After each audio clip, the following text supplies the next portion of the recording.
My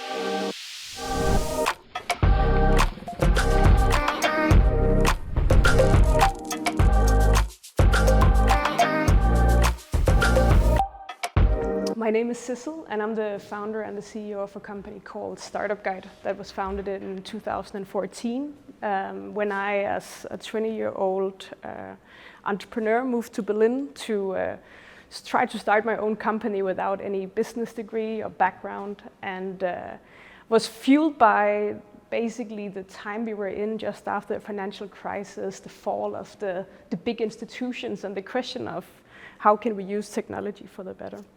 And in Berlin, I was faced with, like, even as I'm a Dane, basically you can, cross the border from Denmark. When you then cross the border, things are dramatically different when you want to build a company.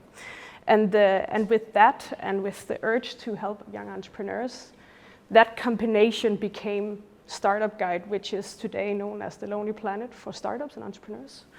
We have covered more than 60, this is like a little old, so around 60 ecosystems are in today, basically all around the world. Of course, primarily started out in Europe, but just a month ago entered Latin America for the first time after 3 years of trying just before COVID.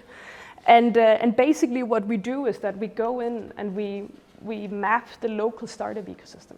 So we go in and we try to figuring out which startups and founders and investors and programs and co-working spaces and universities all works around entrepreneurship. And if you think about it, when we started out in 2014, we only had one image of what an ecosystem was, and that was called Silicon Valley. And we have all seen what happens when innovation mainly comes from one place. You have big tech giants today who is basically ruling the internet and have also started out as a good thing, but also have created a lot of trouble. And I think this is what this talk is about, is like having spent the last almost 10 years going from all these amazing ecosystems, is really to see what entrepreneurs, they are born to really change and challenge the status quo. And people have this idea about that an entrepreneur, especially a tech entrepreneur, is born to make a big exit, make a lot of money, become a unicorn. But the story that I have experienced is the totally opposite. Like, entrepreneurs want to change and challenge the status quo. They see a problem and they want to fix it. And this is basically what this talk is about. It's about that I believe that if we want to really try to change the road that we are on right now, which is looking into climate disasters, looking into inequality in not just in the most vulnerable countries, but basically everywhere, we really need to use innovation as a power, as a tool for a system change. Because a system cannot just change by itself. We have to change by cases. And I have seen so many beautiful examples of how this can happen on a local level, but also trying to figuring out how we can scale it globally. But before, I want to go a little bit back, see if I can. I want to talk about something that goes a little bit more meta. So I was just sitting having a conversation yesterday where we were talking about impact entrepreneurship and social entrepreneurship and so on. And the guy I'm sitting talking with, he says to me, yeah, but the VCs are not going to buy that. The VC model doesn't work like that. And that's the problem. That's the root of the problem. Because we now see that a lot of things are correlating with each other.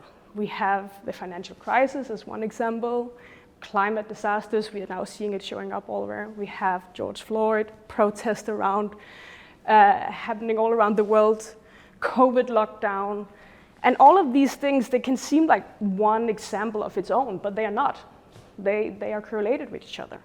And I think that, and which I think that a lot of people can see, is that we have to think in a different system than just growth. For the last basically, I don't know how many, 80 years, growth have been the only metric that we've been looking at.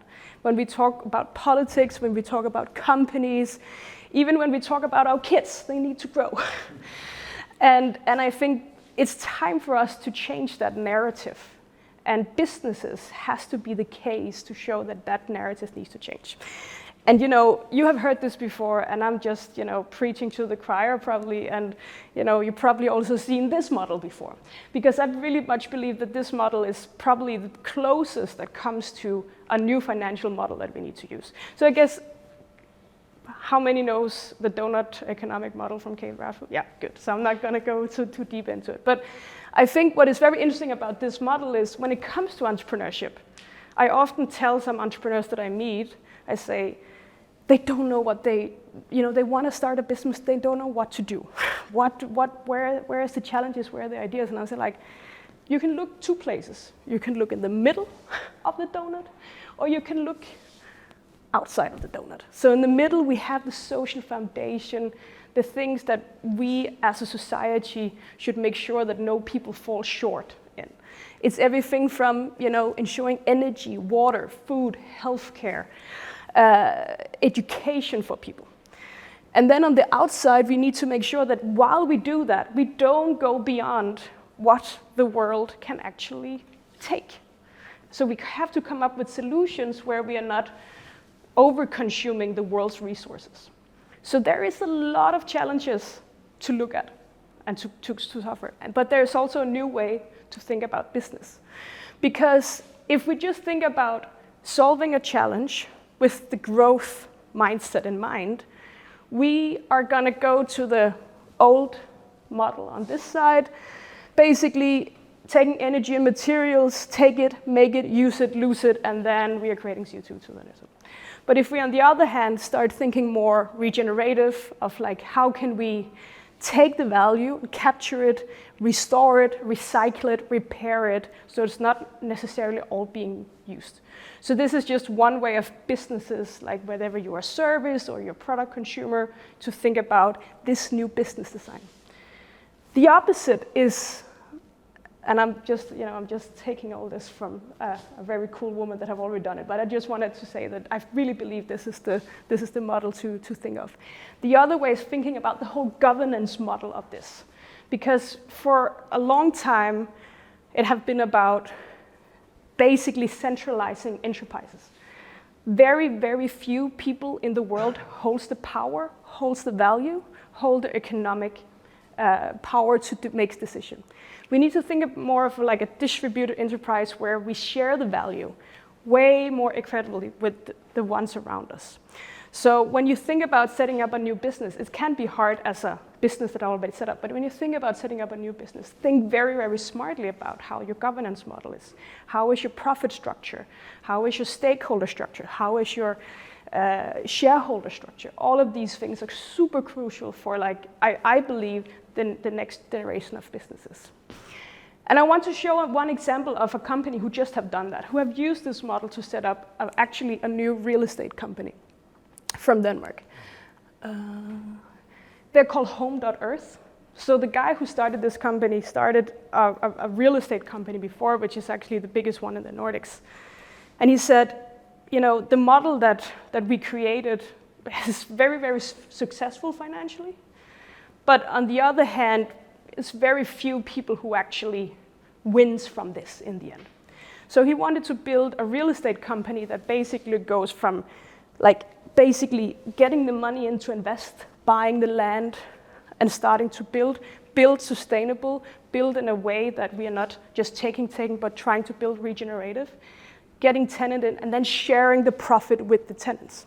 So this real estate company is actually, the way they're distributing is that they are actually giving 15% of the profit that this company makes back to the tenants, so that the tenants are sharing the success of the potential real estate company.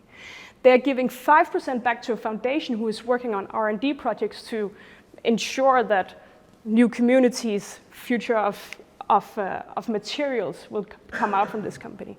And they're giving 5% back to the team to keep them motivated and happy. So it's just a way of saying, like, this is, if you know how real estate works in the real world, this is like out of mind. 15% back to the tenants have never been thought before. But it's like, when you think about it, it's not even that much. And it's like, why wouldn't you do that? they have built their model based on Cape Radsford's business model, and they actually they just came out with a report that's coming out in June, where they have trying to take the planetary boundaries and the social boundaries into the real estate world and trying to be a case study for a system change within urban development, within real estate development, which is a very, very important place to look at it.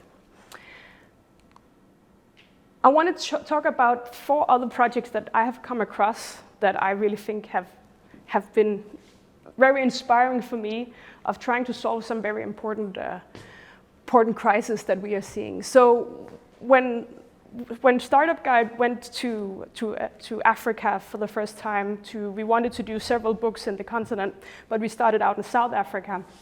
We arrived there I think it was in the summer of 2018 when we were very close to day zero. So the water scarcity crisis in Cape Town was really, really tough. And I think this was really an eye-opener for me, going out to different ecosystems to see what was happening there.